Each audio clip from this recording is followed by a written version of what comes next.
The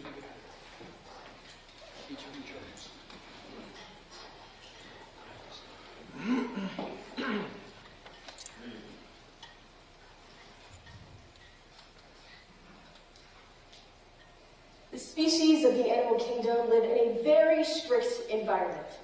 To negate this, the species living here do many different things. For example, wolves travel in a pack, whales migrate in big herds, and lions all in a pride. To protect, to socialize, to survive. Okay, I know what you're thinking. What does any of this have to do with humans? And more importantly, what does any of this have to do with mental health in general? Well, soon you might find we have a lot more in common with the animal kingdom than you might think. But it may take this 10-minute speech to help explain it all. So, sit back, relax, and listen as I try to help us all understand what I'm talking about. Youth mental health, an issue that has become increasingly more prevalent in today's society. According to the CDC, youth in the US are experiencing a mental health crisis, a crisis that has been happening far before the COVID-19 pandemic. What does this mean for us, and what is really causing this problem? Well, there are many different theories as to why this has all been happening, and I'm sure we'll hear many of them today, but I believe I may have found the overlooked reason behind this issue. Loneliness. Something so small is in actuality causing a lot of problems for us in the US. According to the National Library of Medicine, loneliness is profoundly salient in youth due to developmental transitions in identity, cognition, and social life that cause youth to be more vulnerable to loneliness than adults. It was also found that those who experience loneliness were twice as likely to also experience depression. Many kids don't know how to deal with these emotions. I mean, how often do you see kids being taught how to deal with tough feelings? Well, I don't know about you, but I don't see it often. Because of that, for many, the immediate response to these feelings is the worst case scenario. According to the Center for Tobacco Research and Intervention, it was found that 5.2% of youth aged 12 to 17 use things like e-cigarettes or vape, which is higher than the 3.2% of adults that do it. These e-cigarettes and vapes contain toxic chemicals in them that only act as depressants, worsening feelings of loneliness and isolation. On top of that, according to the World Health Organization, 1 in 6 people experience feelings of loneliness, with the highest group being youth. It's clear that as time goes on, this has become a bigger issue. Just within the years of 2008 to 2021, suicide rates of youth aged as low as 8 years old saw an annual increase of 8.2%. 8 years old. It's shocking how quickly loneliness can take a life, even though it is something so common. Many of the people in the room today are adults, and at some point in your life, you have experienced loneliness. I mean, it's almost impossible to not have been alone at some point in time. But it's clear these feelings manifest in a much more extreme way. Loneliness isn't just a feeling. To our brains, it's starvation. According to the Harvard Gazette, it was found that social behaviors give humans the beneficial hormones that we need for development. Hormones like dopamine, serotonin, and oxytocin. But when we're lonely, and most importantly, when we're feeling alone, we're no longer getting these hormones. And we're suddenly starving the brain, which is even more detrimental to a growing adolescent brain. When a human starves themselves from food, they're sent to the hospital and they're treated. But what is a doctor supposed to do when suddenly the brain being starved and not the stomach. We need to start by understanding human biology a little more to see the true solution behind this issue. Humans are naturally social creatures. The prefrontal cortex of the brain guides human social behaviors and cognition. But humans aren't the only animals on the earth that rely on socialization. Millions of animals all across our beautiful globe rely on socialization for survival. Even ants, an insect whose brain is 500 micrometers small, exhibit the reliance of socialization to survive. Joan Silk, a researcher at ASU and professor of human evolution and social change, found that animals living in high social societies received many benefits from it, including an alleviation of stress, a boost in longevity, and even a release in those same hormones we need for development: dopamine, serotonin, and oxytocin. Which is why we see many animals, especially mammals, living in socialized societies. But what we don't see is these animals experiencing extreme emotions and loneliness. What we don't see is these animals harming themselves or on the brink of suicide due to these emotions. It's clear that the animal kingdom has it all figured out, and we humans, we're falling behind. In the new age, we have reshaped our societies to be less social, and in turn, have opened up a world to more loneliness and isolation. This has impacted our youth the hardest. In the 80s, 90s, and 2000s, there were a plethora of places for kids to go hang out and socialize. But now, many of these places are slowly fading away. In the 2000s and 90s, malls were all the rage. There was a mall everywhere, full of stores for kids to go hang out. But according to Newsweek, the usage of malls is down by 62%. We're seeing a decline in these physical spaces, and less people are going there. On top of that, in the 80s, arcade centers were everywhere. I mean, you could find them in any state, in any city. There were over 10,000 arcade centers in the US alone. But now, less than 1,000 remain. Even without these physical spaces, culturally, our nation has changed to be more isolated. In the past, kids would go ride bikes, go to the park and play ball, all by themselves without a worry. But now, many parents feel it's just not safe for their kids anymore. So, how do we reshape our societies to be more social? How do we make sure that kids are able to make friends, but also be safe? How do we leave loneliness in the past? Well, it starts with you. It starts with every single one of you. It starts by making our communities safer, stronger, and even closer than before. We can achieve this through after-school programs. Programs where kids can go hang out, but most importantly, be in a safe environment. And I'm not just talking about programs for sports. Programs for all kinds of interests, whether that be music, art, video games, or just a place for kids to be kids. According to youth.gov, 1 in 5 kids are alone when the school day ends. When we put kids in after-school programs, we allow them to have someone with them throughout the entire day. Make new friends, learn, and be safe.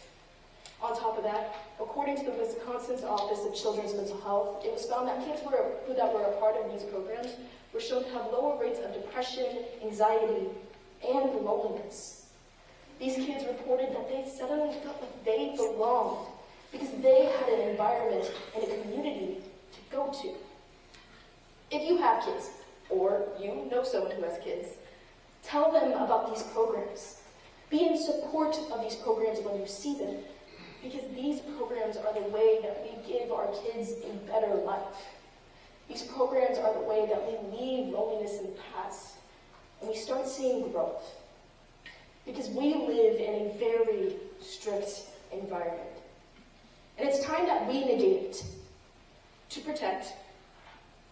socialize, to survive. Thank you. No.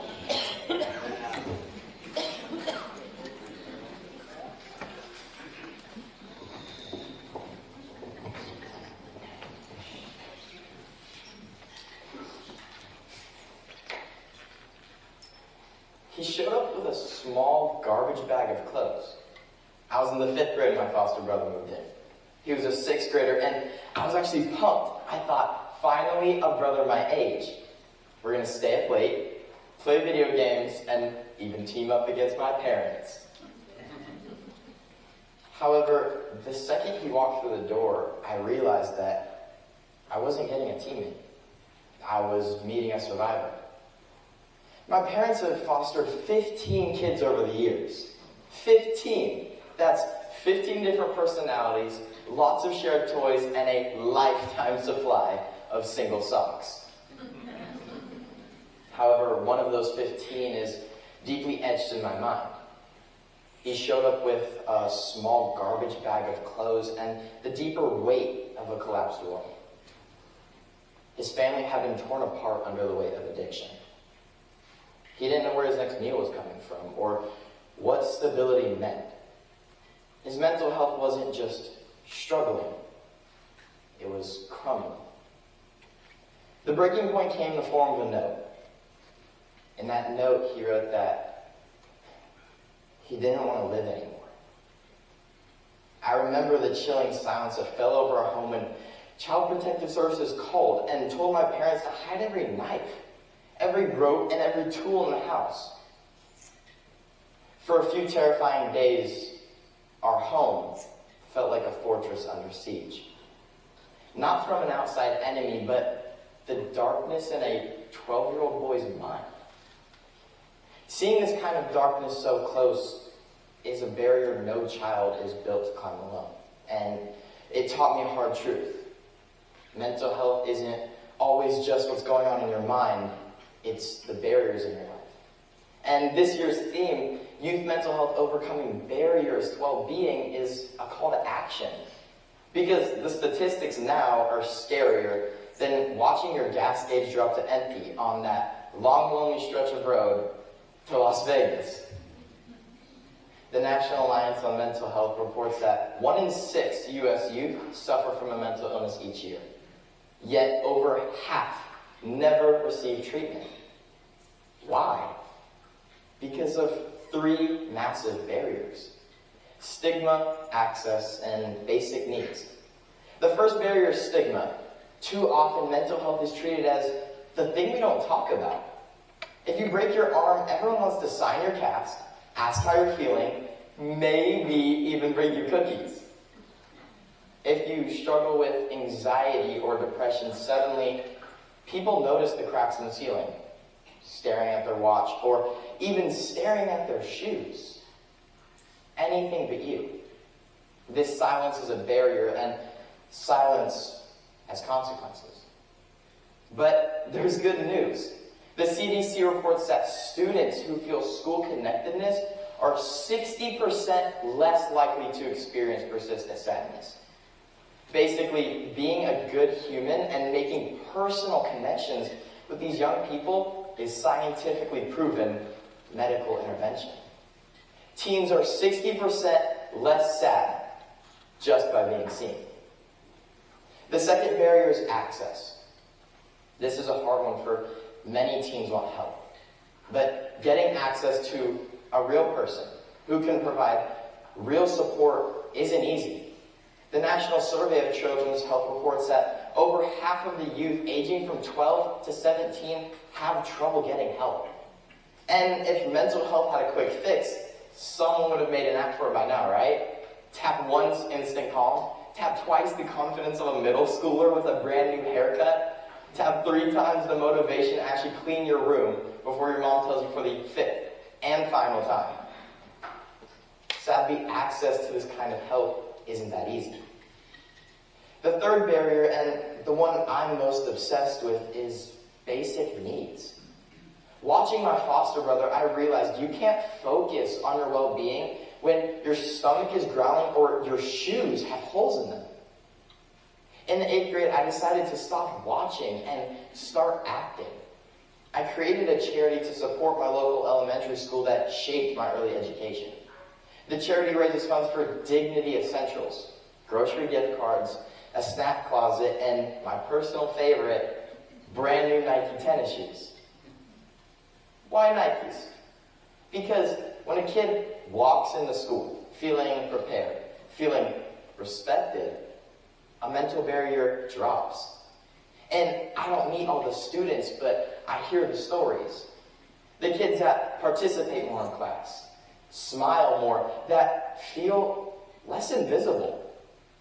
These changes are reminders that small acts can have big impacts. And this is where the Lions Club inspires me. Your commitment is proof of something powerful. Action works. The World Health Organization reports that for every $1 invested into mental health, there's a $4 return in health and productivity. So, how do we overcome these barriers?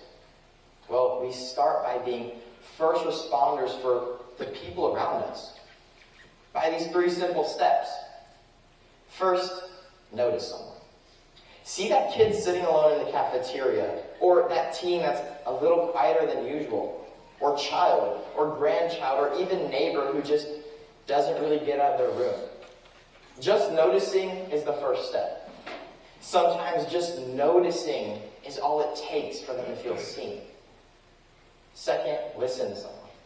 Take the time and actually hear what they're going through, even if it feels awkward, uncomfortable, or you don't know what to say. And you know what? It's okay to say that you don't have all the answers. Sometimes simply listening is all the help they really need. Third, remind someone they matter. Let them know they're seen, valued, not alone. Encourage them and help them get the resources or guidance they need. Mental health isn't just personal. It's communal. And when young people feel supported, school improves, relationships strengthen, and communities become healthier. That 6th grader with the garbage bag, my foster brother, taught me something profound. Stability, compassion, and being seen can change a life. Not instantly. Not perfectly, but meaningfully. If there's one thing you remember today, I hope it's this. Taking care of your mental health isn't a sign of weakness. It's a sign of courage. It takes courage to check in on someone, to ask for help, or to even speak openly. And the Lions Club has shown me that when a community comes together, when people care, serve, and act, young people thrive. And that's exactly the kind of world I want to help build. I want to be the generation that stops staring at our shoes and starts walking in someone else's instead. Thank you.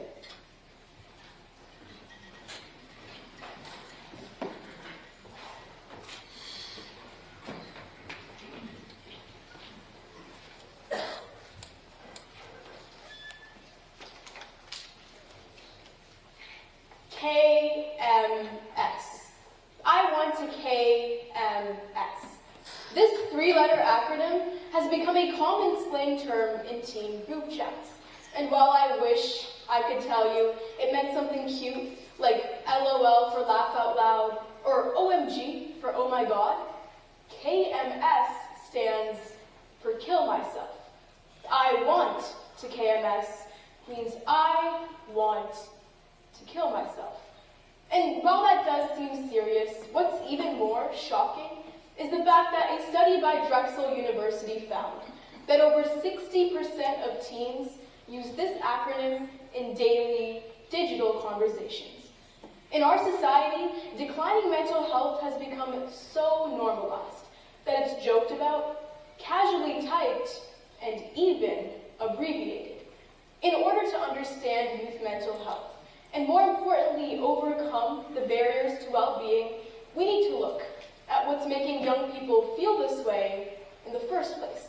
So today, I'd like to talk about 3 barriers: pressure, isolation, and normalization. The first barrier I'd like to talk about is pressure. Now, every generation has had stress. That's not new. And every speech you've heard about teen mental health probably mentions the extreme amount of pressure that us high schoolers face today. However, I see it in a slightly different angle. We can't magically make life pressure-free. There will always be exams, deadlines, competitions, and expectations. That's not possible. However, we can reframe what those expectations mean. We can remind each other that success matters more than growth, and that expectations are part of growing up.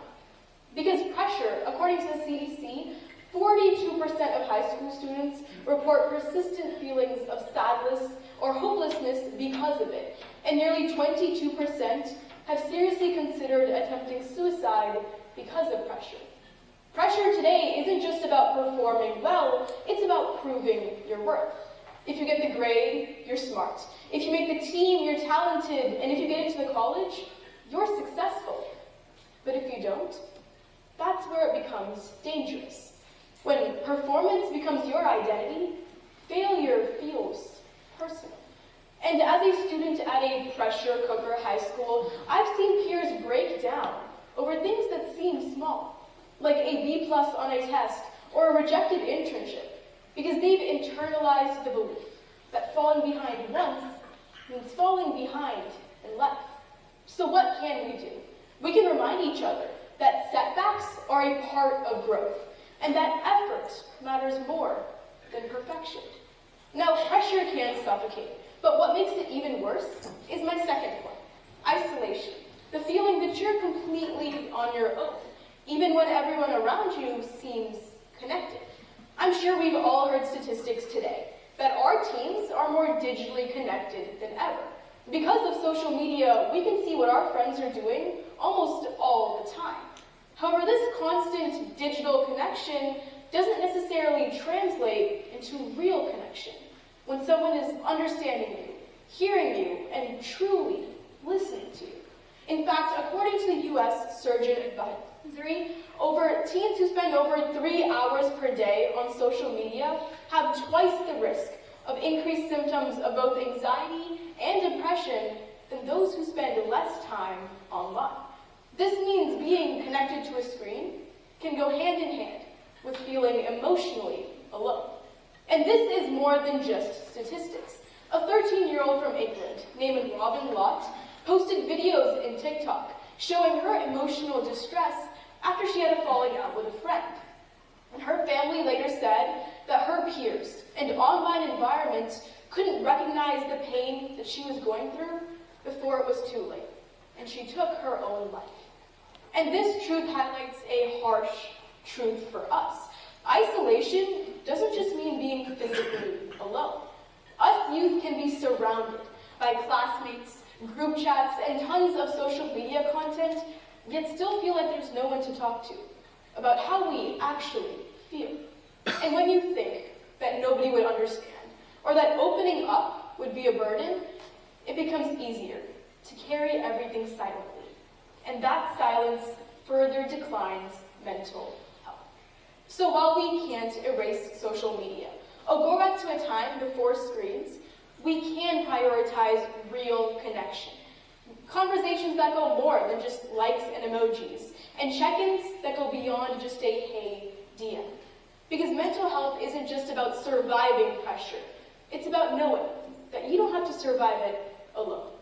And finally, there's one barrier that scares me the most: normalization. When serious emotional pain stops feeling serious. For many teens today, stress, burnout, and exhaustion aren't seen as warning signs. They're seen as part of growing up. It's common for us teens to go to to school and hear someone bragging about how little sleep they got, or about how stressed they are. And when these experiences start to become so common that they start to feel expected, we forget to pay attention to them, and we treat them as part of growing up. A tragic example of this is the story of Megan Mayer, a teenager from Missouri. Megan faced relentless online harassment, but because stress, sadness, and drama are so common among teens, when she reached out, the adults around her dismissed her pain as part of the teenage experience. And by the time anyone realized the depth of her suffering, it was too late, and Megan had taken her life. And it's not just sadness or drama that become normalized. It's the messages we hear every day. For boys, it's things like boys don't cry, man up, and don't be so oversensitive, over and over. It's the jokes, the comments, the way someone reacts when a guy shows even a little bit of emotion. And for girls, it's comparing yourselves or comments on appearances, constantly checking whether your skin is too oily or bumpy, if your body is too curvy or flat, or if your hair is too straight or wavy. And those insecurities become normalized. You see, that's what normalization does. It takes serious youth mental struggles and turns them into just part of growing up. So that when teens muster up the courage to ask for help, the adults around us believe that it's part of the teenage experience and doesn't deserve the attention we need. Now, to end it off, instead of telling you a personal story about my life, I'd like each and every one of you to think of a young person in yours, whether that be a daughter, a son, a niece, a nephew, a grandchild. And when this contest ends, when we all pack up and get ready to leave, I urge you to not just go about your day like usual. I urge you to reach out to that young person. It doesn't have to be dramatic. Just a simple conversation, a simple check-in. Because sometimes that's all it takes to remind someone they're not alone. To conclude, youth mental health isn't just about being sad or stressed. It's about the barriers that keep us from well-being, the pressure to prove our worth, the isolation that makes us feel invisible, and the normalization of pain that numbs our reactions. So while we can't erase expectations, we can't delete screens, or we can't make life perfect, we can reframe what success means. We can prioritize real connection, and we can treat each warning sign seriously, even if it is a casual KMS in a group chat. Because we are the youth, the future in the making, and it's our responsibility, our community's responsibility, to break these barriers and build a life worth living. Thank you.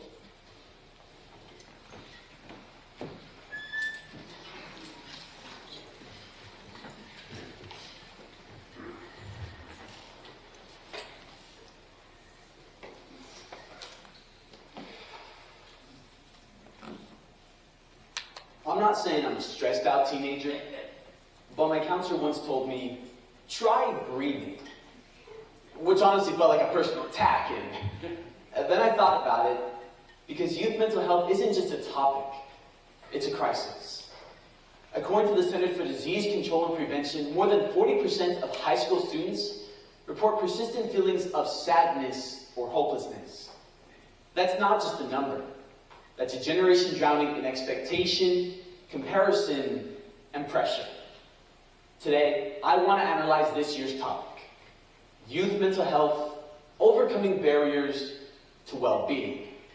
First, the common challenges teens face. Second, the barriers those challenges create.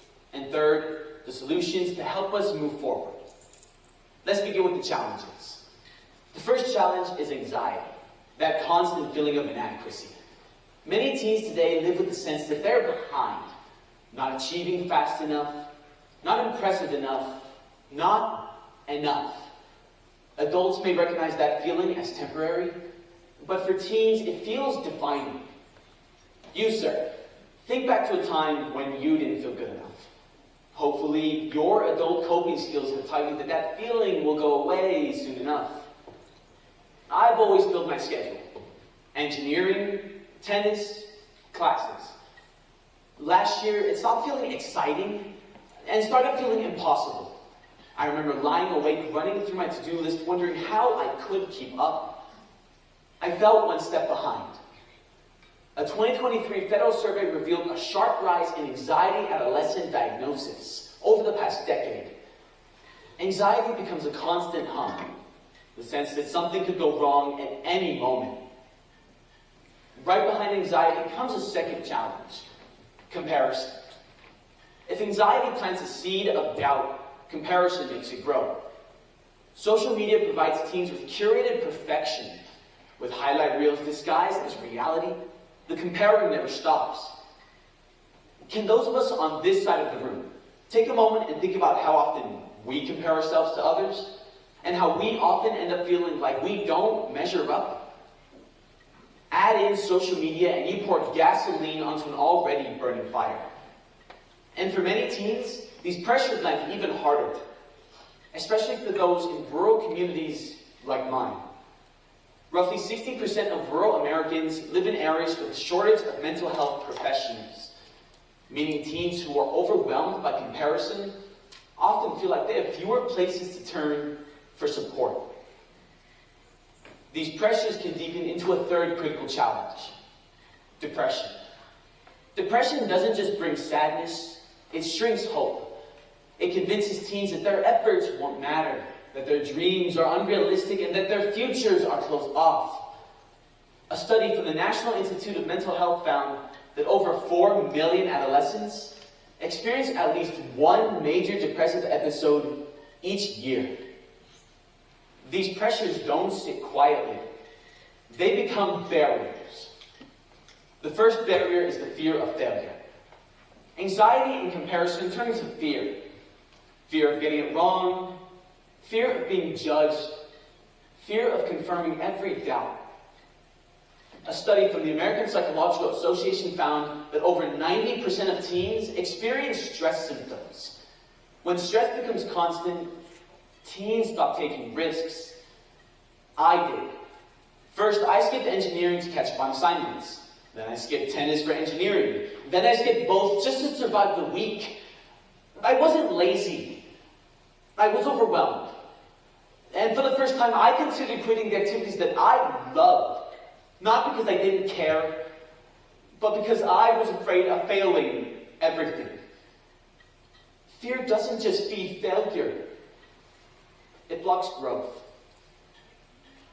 The second barrier is distorted identity. Comparison convinces teens that their worth is external. Grades, likes, approval. If they're not the best, then they're nothing. Over time, they stop believing they matter. And in rural areas, this distorted identity becomes even harder to repair.